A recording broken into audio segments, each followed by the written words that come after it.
Welcome to the Business of Hearing podcast, the #1 marketing and practice growth podcast for high-performing private practice hearing care leaders.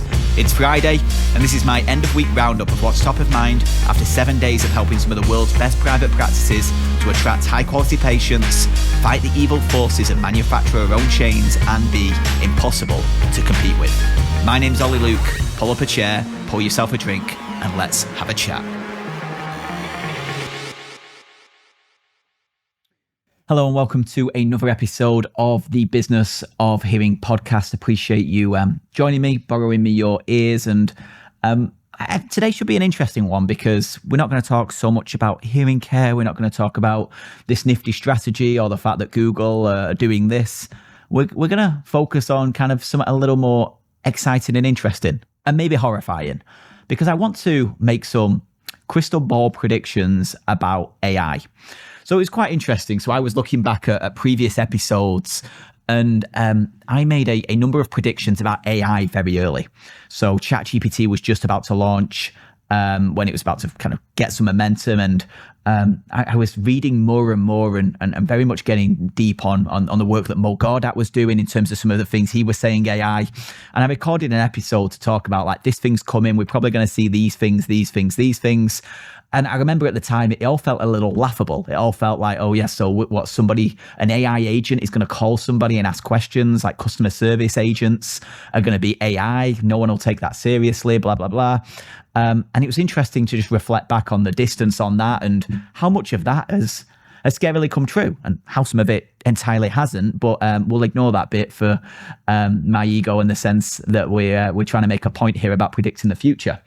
But right now, as I'm sat here in April 2025, there's four things, if I had to look into a crystal ball, of where I think this AI world is probably going to go to in the next 48, 24, what should we call it? The next few years, we'll call it. I don't want to put a timestamp on this. And I don't want all of these four things to come true, by the way. I just think this is where we're probably heading. And I'll give you the first one. And what I'd love is to be held accountable for this. So what I'll do is when these things happen, I'll keep pulling back to this episode if that works for you. And these were a little wild, these were a little out there, but we'll kind of dive into it. The first one that I think is going to happen is I think the AI companies are going to monopolize the world.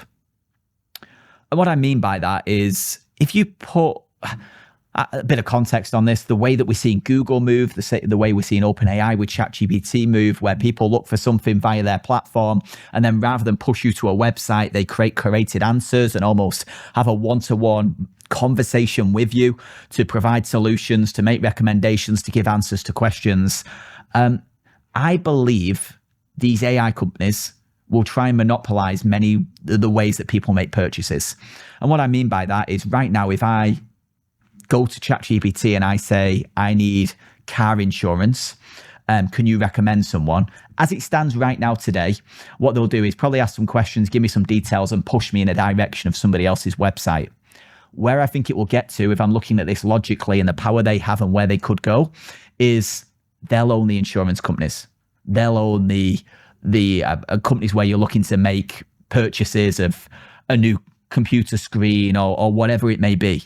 I think they're going to hold the monopoly and essentially be the area where you can make everything through them rather than them just being there and pushing you to other websites to profit.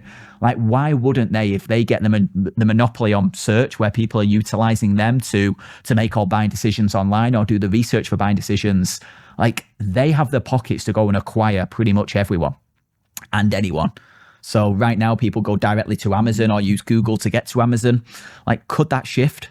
Is there a competitor to Amazon that is probably going to come into the market very, very soon or be there and get blown up by ChatGPT or OpenAI or the investors of OpenAI buying them and pushing all sales in that direction?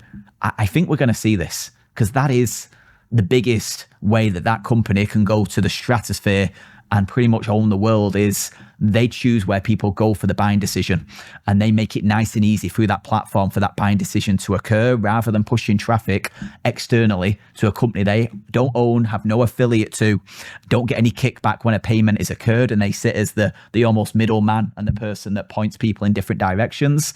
I think we'll see more of that. And it may start small. It may mean that OpenAI acquire a company that delivers a certain number of products that they're seeing good search traffic for.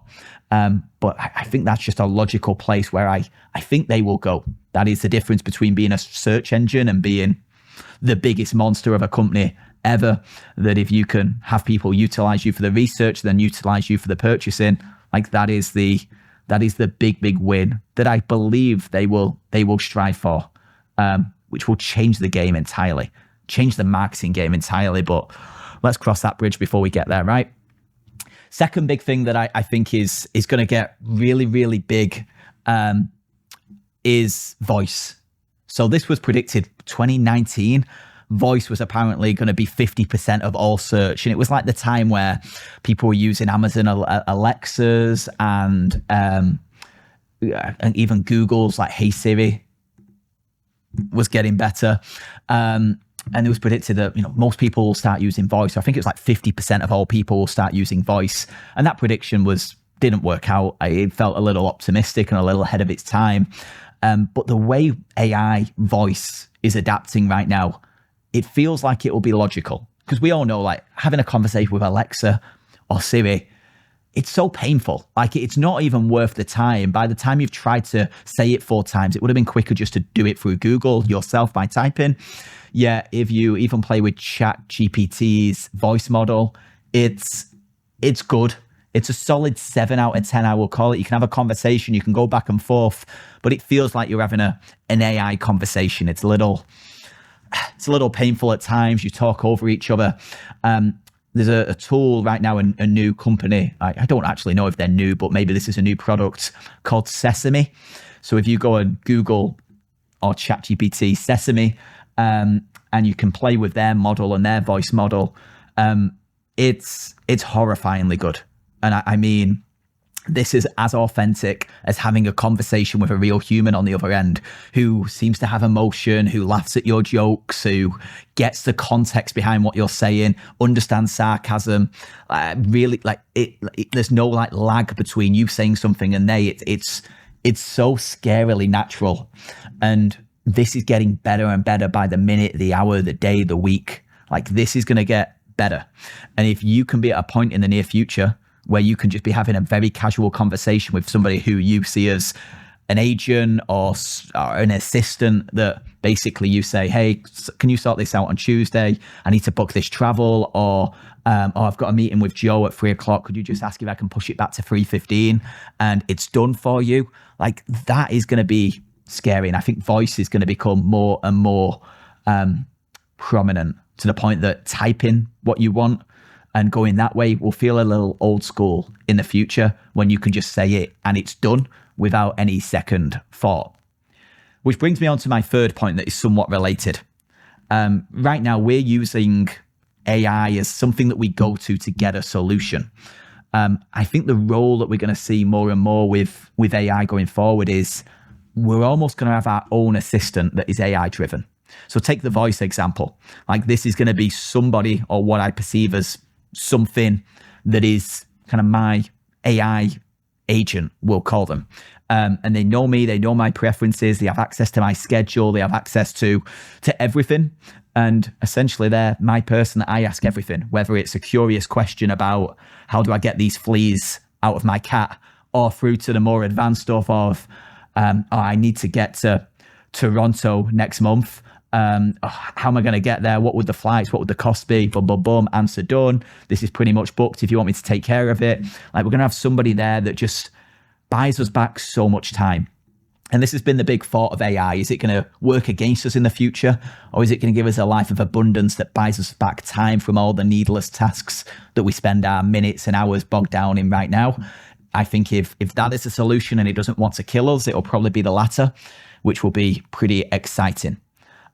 Which brings me on to my fourth prediction. And this one is the one that I hope will never happen, but I'm pretty confident it will, especially in a world where we're going to have somebody by our side who we communicate with, an AI agent that's voice-driven, that has personality, can understand jokes, that laughs at your jokes, that builds a strong relationship up with you.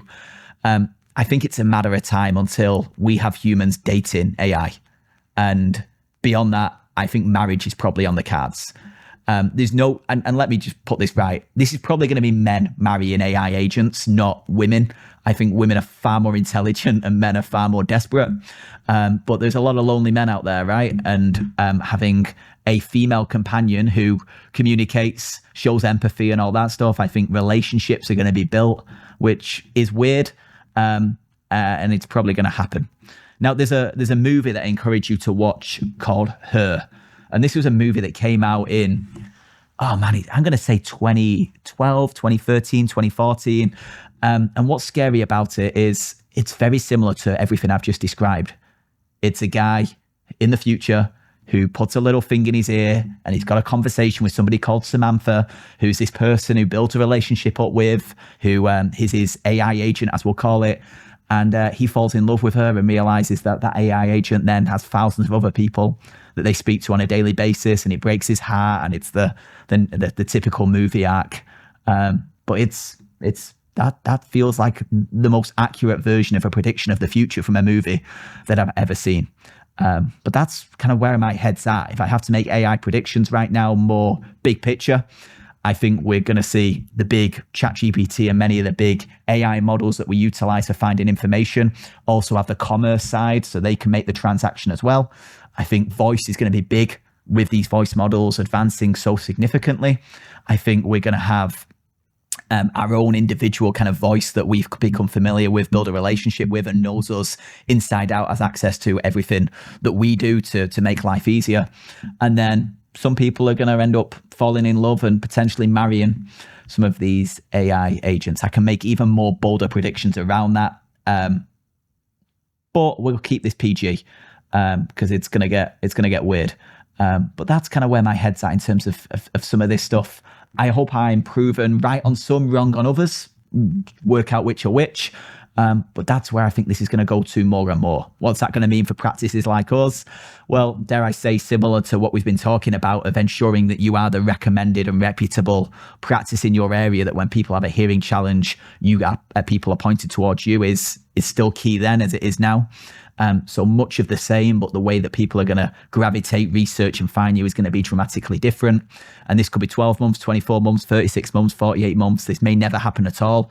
But as I'm kind of staring into a crystal ball right now and trying to predict what is around the corner, these are the things that I think are probably on the horizon. So, yeah, a lot in that, right? Hope you found it helpful, insightful, scary, however you want to explain that and whatever adjective you want to use. But yeah, interesting times. I'll continue to keep you updated with whenever this stuff breaks and it impacts our market. I'll be the first to be on that and share the information with you and give the context of what it means and how you can naturally act around it. But appreciate your ears as always, and I'll be back again next week with another episode. And there we have it. Another episode has come to an end, and I have a quick favor to ask. If you have found this helpful, then who do you know who should listen to this podcast?